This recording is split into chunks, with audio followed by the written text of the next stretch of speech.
আসসালামু আলাইকুম। আজকে আমার ভিডিওটা শুরু করলাম সকালে ব্রেকফাস্ট দিয়া।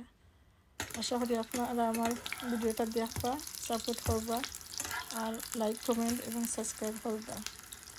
আর আপনারা লগে আমার দুইটা কথা শেয়ার করতাম চাই। আমার ইউটিউবে আসা হইল গিয়া শখে আর আমার টাইম পাস করার লাগিয়া। আর আমার আরও একটা ইচ্ছা, যদি আমার এই চ্যানেলটা উঠে আর আমি কোনো দিন এই চ্যানেলের থেকে টাকা ইনকাম করতে পারি, তো এই টাকাটা আমি গরিব দুঃখীর মাঝে সাহায্য করবো। আপনারা আমার বেশি বেশি করে সাপোর্ট করবা, আমার চ্যানেলটা উঠিয়ে দিবা। এখন এলাম আমি কিচেনে, আজকে মেসি কিচেন দেখাইলাম, পরে পরিষ্কার করে নিব। আর এখানে আমি রাই দিয়েছিলাম ইলিশা মাছ, আজকে এই মাছটা আর এই মাছ আমি বাংলাদেশ থেকে আনছিলাম, 2টা ইলিশ আনছিলাম, একটা খাই গেছি আর একটা রয়েছে। ও ডিসেম্বর আসলাম বাংলাদেশে। এখন আমি পরিষ্কার করেছি আইসটা।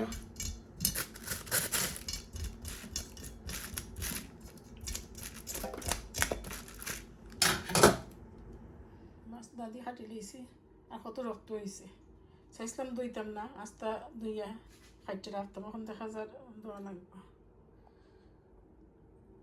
দেখি দিলে কেন আমি মাছটা 3 ভাগ করছি। আজকে মাছের ফ্যাটরি আর এন্ডা দি একটু বুনা করে রান্না জল জল কইরা, আর একটা রাখি দিছি আরও একদিন খাইমো রান্না কইরা, আর একটা খোলা রাখছি লাউ দিয়ে খাইমো। কারণ কতই লগিয়া বেশি রান্ধা হয় না, আমরা সকলে মাছ খাই না। আর একটা কলিফ্লাওয়ার ভাজি করবো আজকে, রান্ধি দিছি মেঘলি করে রাখি দিন। আমি এখন ওই কলিফ্লাওয়ারটা হাঁটতে নিমগে। মোটামুটি আমি কিচেনটা পরিষ্কার করে নিছি, এখন পরে ইয়া রান্না। আর এদিকে আমি কলিফ্লাওয়ার কাটছি ছোটো ছোটো করে, একটু ভাজি করবো, আর একটা কাটছি এটা পকোড়া বানাইব। আর এবার দিয়ে মাছ ধুইছি তোরা হলুদ দিয়া, আইয়ার পরে মাছটাও ভাজা একটু গুণা করবো। তখন আমি আমার বেডরুমে আইছি, আর বেডরুম দেখাইবার কারণ হইল গিয়া আমি বেডরুমটা ডেকোরেশন করবো। এই রুমটা আসলে আমার ছেলের আর ছেলের বর, তারা নতুন ঘর লইয়া গেছেন গি, তখন আমি চাইলাম রুমটারে আমার লাগে ডেকোরেশন করতাম। এই রুম কতবার ডেকোরেশন হয়েছে, একবার পেপার আছিল আর একবার পেপারের উপরে রং দিছিলাম, ওখানে পেপার খুললে রাখছি, এখন চাইলাম আরবার সুন্দর করে রং দিতাম। আর ওয়ালটা একটু দামিজ বলতে একটু ক্রাক আর ছোটো ছোটো গাঁত আছে, তো ওগুলো আমি ফিলার দিয়া নিলাম ঠিক কইরা। আর ওই দেখলাম ফিলার, ও ফিলার দিয়ে আমি ঠিক কইরা নিলাম। আর এই রুমটা আমি নিজে রং করবো, আর রং করার পর ইনশাল্লাহ আমি আপনারা দেখাইব। এখন আমি আমার রান্না শুরু করে দিলাম, আপনারা দেখতে থাকুকা।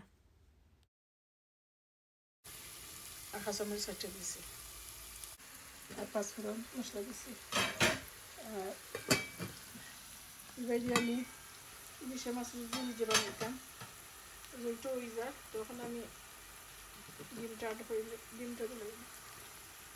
ডিম দেওয়া পাচ্ছি না, বেশি শক্ত হয়ে যাবে। পরে মাছটাও দিলাম, এখন মাছটাও দিলাম।